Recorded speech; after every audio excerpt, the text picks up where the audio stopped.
Hello everybody, welcome back to the channel. I haven't been here in a little bit, but I have been busy. It's a busy time of year, and so I have been busy doing things. But I'm here now, and this is going to be my end of the year reading wrap up. This year was not a great reading year for me. Let's just put it that way. At the beginning of the year, I did not set any reading goals. I specifically decided not to set any reading goals. No, specific number of books that I wanted to read. No, I had no other reading goals at all. None. No reading goals. And it kind of showed in this year's reading because I didn't read very much. I think it was a good thing that I didn't set any reading goals, because even if I had set a specific number of books that I would have liked to have read, I don't think I would have achieved that, to be quite honest, just because of the way that my year has been.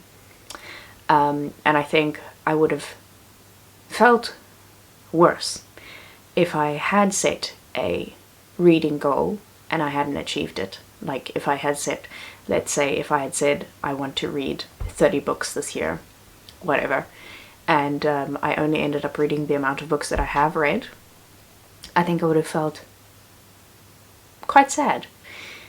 But luckily I did not do such a foolish thing. I didn't set a reading goal, and now I get to still feel sad about how few books I've read this year, but at least I don't feel like I've not achieved something. So, in total this year, I have read 15 books. Yes, you heard that right. 15 books. This is the least amount of books that I have read in a year in quite a long time, to be honest. Definitely since I started making booktube videos, this is the least I've ever read in a year, because usually I read around 35-ish books a year or so. I think there was one year where I read only something in the 20s. I think that was my first year on booktube. I read about 26 or something like that books, and from every year from then on my reading count has gone up slightly, only by like 1 or 2 books. So this year I decided, hold on, let me just stop that train right in its tracks and read almost no books.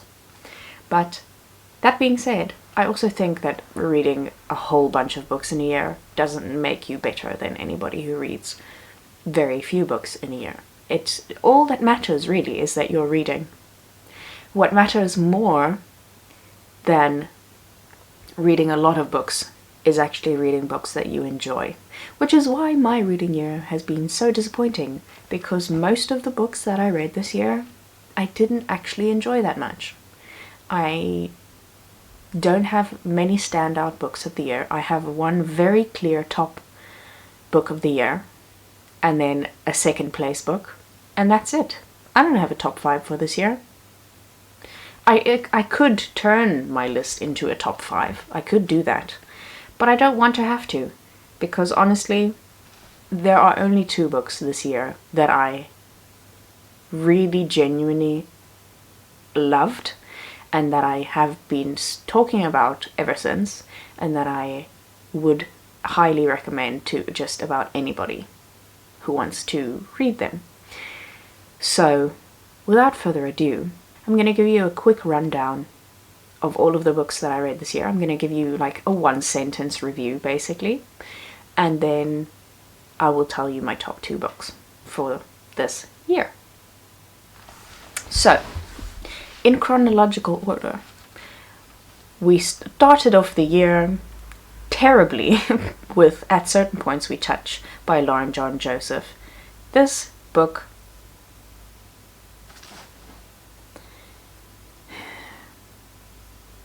I honestly don't even have words for this book, because I genuinely did not like it.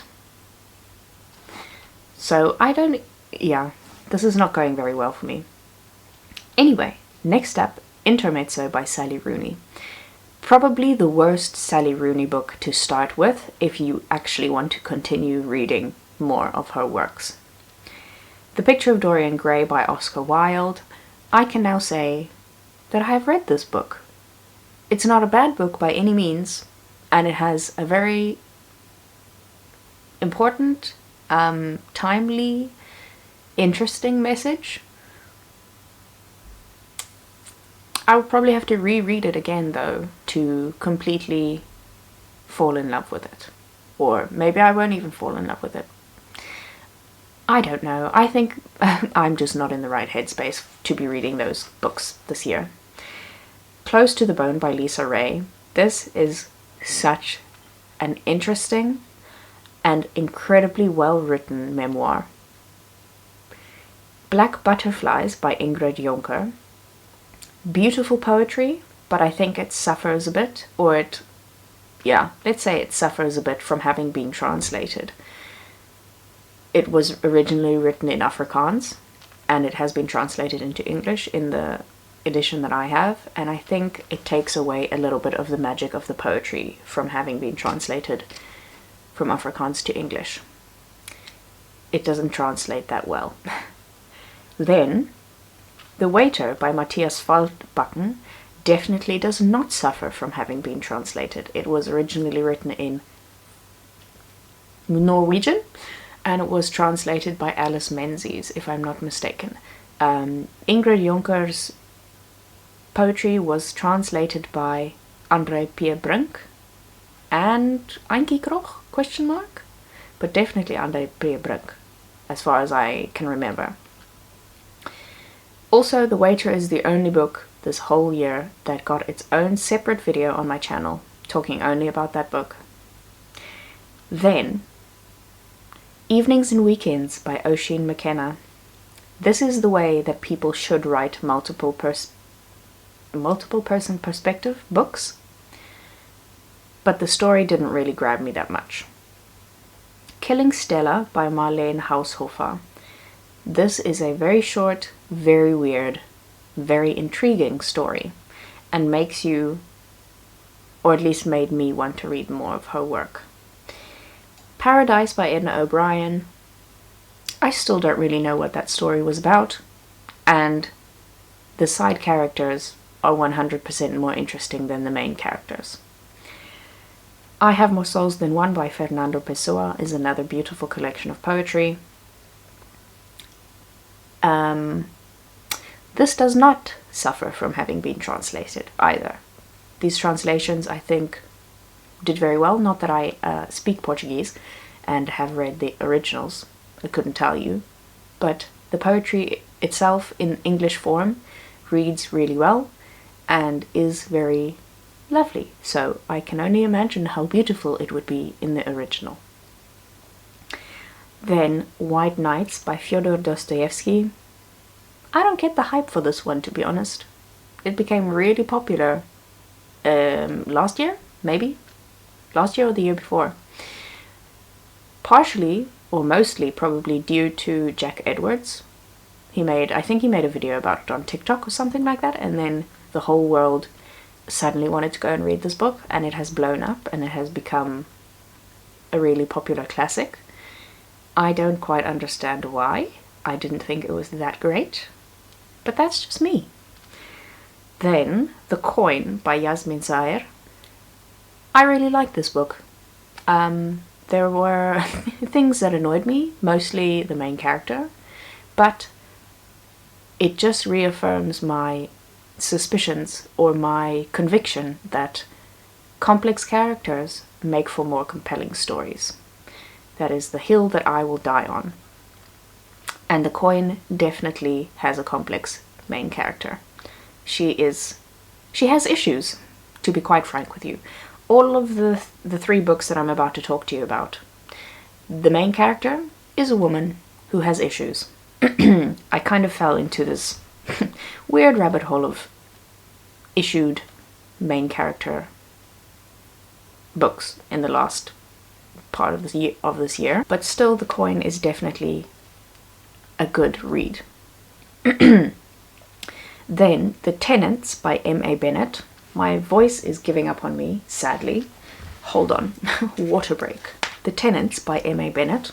That doesn't really sound that much better. But anyway, we're going to go with it. This is a really compelling murder mystery story. If you're looking for something easy and just fun to read, well, fun-ish. Fun in the sense that murder mysteries are always fun and keep you on your toes. This one will do just that. The main character, again, does have some issues, but they do not detract from the story per se. I do think the story could have done without them, but it does definitely add an interesting element to the story to have this woman's specific issues in the story. Hysteria by Jessica Rose. This woman seriously has issues. Serious issues. And to be quite frank, I don't know that I would recommend this book. Lastly, I'm reading, and will finish, before the end of the year, I'm telling myself, Z, a novel of Zelda Fitzgerald. I've been talking about this book for basically the entire year. That is because I have been reading it for basically the entire year. I'm currently, it's on my desk behind you, let's say 60% of the way through this book. I have been reading a lot more of it lately because I'm determined to finish it before the end of the year. So far, I'm really enjoying it. I think it's really great. I think it's well written, and it's a good fictional account of the Fitzgeralds' life together. Obviously, you have to take everything that is written in this book with a pinch of salt, because I don't know that much about the actual real Fitzgeralds, so I don't know how much of it is based on facts. I'm assuming most of the stuff where there are dates attached are factual and are probably from letters or diary entries or newspaper clippings, historically documented documents. But all of everything else, essentially, in my mind, is a fictionalized version of the truth. Which is exactly what this novel is, basically. You can never claim to know the truth unless you are the person to whom that truth actually happened. You know? So, there we have it. Those are the 15 books I read this year. I did say I was going to read Parable of the Sower this year. Have I read it? No. Maybe I will still read it before the end of the year, but the fact of the matter is I do have to work for the last 3 days of the year, so it is highly unlikely that I will actually finish it. Or actually be able to read it, to be honest. I haven't even started. So the fact of the matter is that I said I was going to read Parable of the Sower in 2025 because it takes place in 2025. I lied to you all because I didn't do that. But anyway, enough of that. My top 2 books of the year, as you may have been able to guess from just the way that I described them in my little rundown, are of course in second place Close to the Bone by Lisa Ray, and in first place The Waiter by Mathias Faldbakken. There is a reason that it is the only book I have made a separate video about this year, because I want everybody and their mum and their son and their dog and their auntie to go out and read this book because it is so good. And it has had me thinking about it since I read it, probably halfway through this year. It is so well written. It has such an interesting and compelling story with interesting, complex, compelling characters. I don't know how more to sell this book to you. If you want to be sold on this book, you can go and watch my video that I made all about it up here where I will tell you more of how great it is. Close to the Bone, I think I have also spoken about at length when I reviewed it at some point during the year, but it is a memoir of Lisa Ray, who is an actress and activist and now author from Canada, of Polish and Indian descent. And it chronicles her life basically from having grown up partially, I think when she was younger, in Poland, then having moved to Canada, and then moving out on her own at 16 or so to India to become a model in the Indian modeling scene. Her battles with body image, with eating disorders, and eventually moving on to working in film, her battle with cancer, and now how she is kind of living her life now. Yes, I made it sound very boring. I'm not very good at summarizing books. As you may come to know, the more you watch my videos, I'm not great at summaries of books. I'm also not great at telling you how I feel about books other than saying I loved it and it was great. So if you want more of that, you can subscribe, and I promise I'll keep telling you that I love stuff and that it's great. But Close to the Bone is such a beautifully written memoir. I so desperately want Lisa Ray to write more books because she has such a natural way with words and such like a clear, distinct storytelling voice that I would just love for her to write more books. I would just love it. I love her body of work. And I think she's a really interesting and genuine and compelling character. No, human being. So, yes, I would love to read more of her writing. There we have my end of the year reading wrapped. Not a great reading year for me, as I said.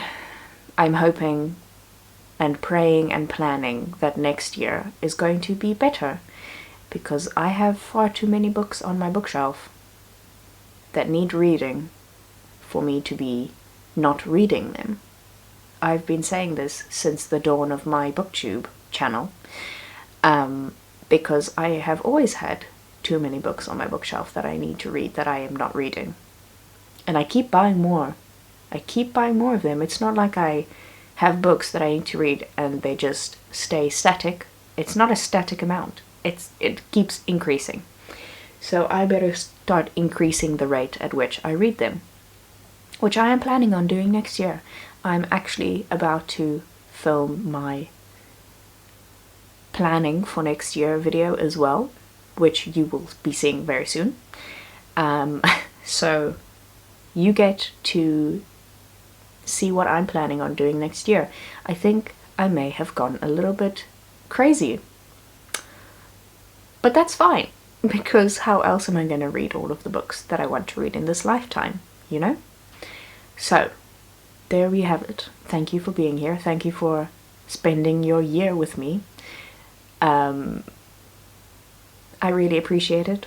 All the people who have left comments, I thank you. I really love talking to you guys in the comments. If you want to tell me about your reading wrap up at the end of the year in the comments below, please feel free to do so. Tell me what was your favorite book of the year. If you had any surprise books of the year that you, or surprise favorite that you weren't expecting. If there was a book that you thought you were gonna love that let you down, I want to hear all about it. So thank you for being here, and I will see you again next year with some more videos. Bye bye.